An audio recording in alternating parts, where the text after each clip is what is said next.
Docteur Momoni Zungrana, bonsoir. Bonsoir. Alors, vous êtes maître de conférence en littérature orale à l'université Joseph Kizerbo. Tout à fait. Alors, pour vous, quelle est l'importance que revêt un prénom africain dans une société traditionnelle? Alors, de manière utilitaire déjà, et le nom permet d'identifier la personne.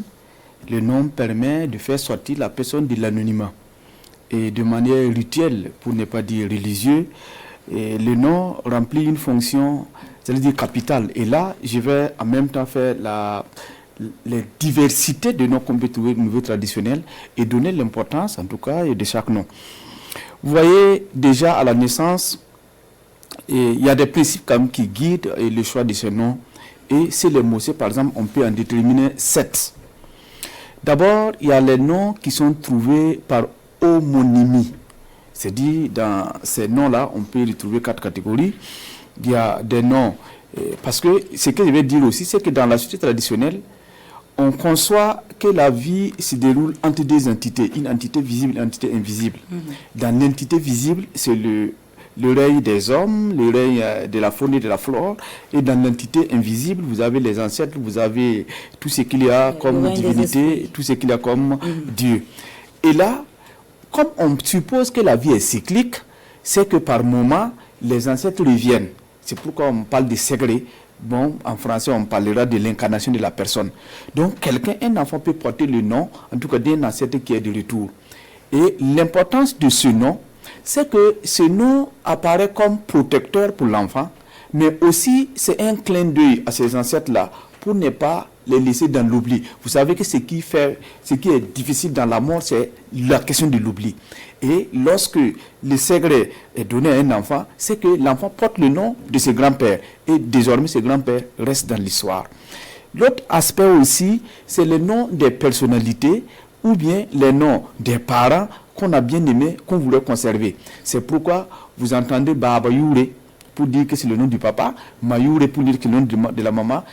Et ceux-là, les noms des personnalités, notamment les chefs, vous savez très bien que les chefs, une fois que le chef est élu, il prend 3 devises et une des devises qui sera son nom, bon, qui d'office fait que son nom se sacralise, on ne peut plus prononcer. Donc tous ceux qui sont dans la communauté qui portent par exemple son nom deviendront désormais des Nabiurés. Donc tous les Nabiurés que vous voyez, c'est des gens qui sont homonymes au chef. Ça, c'est la première catégorie. L'autre catégorie, il y a les noms défensifs. Les noms défensifs, comme en tout cas le terme l'explique, en quelque sorte, ce sont ces noms-là qui assurent à l'enfant sa survie. Je prends un exemple. Dans la tradition, on part du principe que l'enfant, l'humain, en quelque sorte, est le double du kinkiriga qui est le lutin. Donc, entre le lutin et l'humain, c'est 2 réalités. C'est pourquoi vous remarquerez que chacun souhaite, une fois qu'une femme est mariée, chaque femme souhaite avoir de bons lutins autour d'elle. Parce qu'une femme qui n'aura pas ce lutin autour d'elle n'aura pas d'enfant. C'est pourquoi dans les cases de ces femmes-là, vous allez voir qu'on garde les repas et pas le lutin, comme le miel, comme le sésame, comme la farine malaxée avec du sésame, qui est en tout cas le repas des kinkirisi. Mais il y a de bons kinkirisi comme il y a de mauvais kinkirisi qu'on appelle les kinkiriwesi et les kinkir somse. Les kinkiriwesi, c'est de très mauvais kinkirisi qui prennent du plaisir à voir la mère souffrir.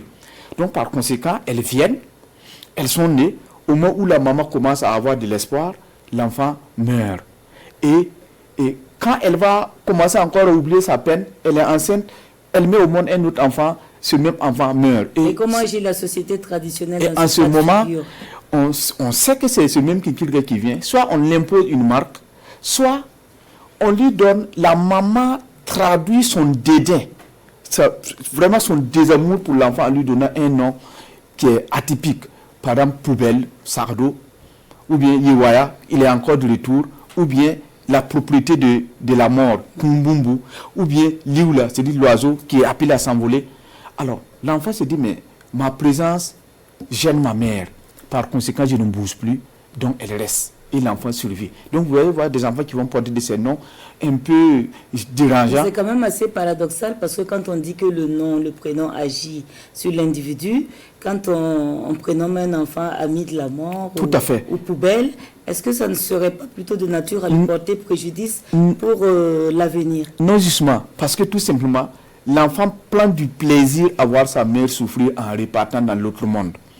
Et comme la mère ne traduit pas sa joie à voir l'enfant avec ce nom qui est un peu qui ne valorise pas, l'enfant décide, comme c'est un kiklouera, je vais rester pour te faire du mal, et en même temps la maman profite de ça pour avoir son enfant. Ensuite, il y a aussi les noms défensifs. Il y a ceux-là qui portent les pupilles de la nation. Quand vous voyez quelqu'un qui porte le nom Lédian ou bien le nom Ignorian, c'est que au moment où la maman est enceinte, le papa est décédé. Et tout cela, dans le milieu mois, quand vous voyez ce type de nom-là, on sait que c'est un enfant qui est orphelin ou en tout cas la société doit défendre. Il y a aussi ceux-là qui ont transgressé des interdits. Par exemple, il ne faut pas tuer par exemple la poule quand tu es jeune. Il ne faut pas arracher par exemple un pied de gombo avec ses gousses. Donc si vous l'avez fait, pour que vos enfants puissent survivre, pour que vous ayez le noir, nos bilas, nos pocos, c'est un hommage en tout cas à la poule ou bien à l'arbre que tu aurais arraché. Et bon, comme il y a eu transgression, avec ce nom, ça protège l'enfant. Il y a les noms préétablis, comme le professeur le disait tout de suite, les noms stéréotypés. C'est le nom par exemple des jumeaux par exemple. D'office, le garçon s'appelle Rao, la femme s'appelle Poco. Et s'ils sont deux hommes, ça va être Kenga et Bila, ou bien Rao et Rabila. Mais vous allez me poser la question de savoir comment, entre deux jumeaux, comment faire pour savoir qui est l'aîné. Dans le principe, celui qui vient au monde le premier est le plus jeune, parce qu'on parle du principe que c'est l'aîné qui a envoyé le plus jeune de sortir voir ce qui se passe dans la vie. Donc, après, il a exercé son droit d'aînesse dès le ventre de la mère. Tout à fait. À partir de là, il y a aussi les noms à message direct.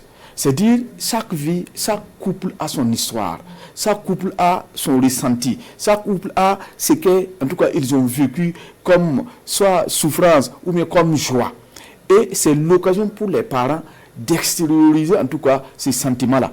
Par exemple, quelqu'un qui a eu des difficultés pour avoir une femme, et une famille gentille, l'aide peut-être à avoir une épouse, bon, on peut surnommer l'enfant tout comme nous. C'est-à-dire que j'ai découvert où se trouve mon trésor.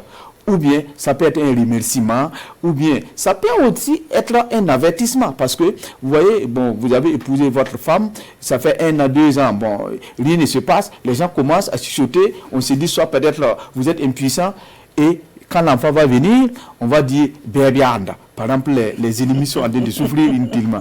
Ou bien, semble pas wende. Ou bien, si pas sur l'ordi. Tout ça, c'est des messages directs qu'on adresse peut-être aux voisins. Il y a aussi les noms événementiels. Les noms événementiels, en quelque sorte, c'est comme des marqueurs temporels. Des choses se sont déroulées dans la vie qu'on souhaiterait garder, qu'on souhaiterait conserver, et l'enfant porte ce nom-là. Par exemple, dans votre famille, je prends le cas de ma propre fille, où moi où ma fille naissait, et le papa de sa maman était intronisé chef, et mon papa était intronisé chef. Donc la fille, on l'appelle Namwaya, pour dire que le pouvoir est arrivé. Donc ce sont des noms événementiels. Il y a aussi des noms spatio-temporels. Vous savez, dans le principe traditionnel, chaque chose a sa place. La femme est appelée à mettre au monde l'enfant dans une case. Ce n'est pas dans la rue, ce n'est pas au marché, ce n'est pas au champ, ce n'est pas en brousse. Et quand ces choses-là arrivent, l'enfant porte le nom, soit en tout cas de là où il est né. Par exemple, vous entendez Kinro, l'enfant qui est né en brousse, par exemple dans un champ, l'enfant qui est né au marché, Rara, l'enfant qui est né les jours de fête, Basra, l'enfant qui est né les jours de fête, Kivu aussi. Donc, en dernier ressort, ces noms, en quelque sorte, traduisent l'identité de la personne. Mais il y a des noms un peu appréciatifs, comme ce que je ne vous avais pas dit, lorsque l'enfant vient au monde, dans la donation des noms, ceux qui sont mariés traditionnellement, la femme reste dans la case pendant 33 jours, et pendant 33 jours pour le garçon, et 44 jours pour la fille. Oui. Parce que le chiffre 3 correspond au chiffre de l'homme, parce que c'est dit que Dieu a créé la femme, il a appelé par 3, et la femme a répondu par 4. Et il a appelé l'homme par 2, et l'homme a répondu par 3. Et désormais, ils ont conservé ces noms-là. Vous avez été très, très explicite dès la première question. Est-ce que, justement, assez rapidement, vous pouvez nous dire quels sont les rites qui entourent justement la donation d'un nom à un individu dans la société traditionnelle? Alors, comme je l'ai dit, si vous êtes marié, dans la tradition, vous êtes marié selon les règles de la tradition, c'est ce que j'ai dit. Et une femme que vous auriez eu par entente direct sans la tradition, la femme, l'enfant reste 7 jours dans la case et au bout de 7 jours, on allait, on coiffe l'enfant et puis on lui donne le nom. Mais si vous êtes marié traditionnellement, la première des choses, on cherche un coquelet. Si c'est un garçon, on attache sa patte avec un arc et on part jeter très matinalement l'enfant et le coquelet dans la cour de la belle famille. On sait que, en tout cas, la fille qui est dans telle famille, il y aurait eu un garçon. Si c'est une fille, c'est une quenouille qu'on met, en tout cas, dans la patte, on attache à la patte du coquelet. Maintenant, la femme va faire 33 jours dans la case avec son enfant si c'est un garçon et 44 si c'est une fille. Maintenant, durant ce laps de temps-là, l'enfant n'a pas de nom, en quelque sorte. C'est pourquoi vous avez des noms qui sont un peu appréciatifs. Souvent, ces noms-là, c'est les défauts physiques. Par exemple, une fille qui aurait, par exemple, un gros front, on va l'appeler pour dire. Si c'est un garçon qui est maigre, on va l'appeler Rabera. C'est type de nom, ainsi de suite. Mais ces noms, en quelque sorte, c'est pour, en quelque sorte, orienter l'avenir de l'enfant. Sinon, c'est pour permettre au père de s'extérioriser. Sinon, c'est pour protéger l'enfant. Donc, ces noms ont un sens, ces noms déterminent l'identité, en tout cas culturelle, de l'enfant. Merci, Dr Moumouni Zoungrana. Nous avons pris beaucoup de plaisir à écouter vos explications, mais nous avons des contraintes de temps. Merci d'être venu sur ce plateau.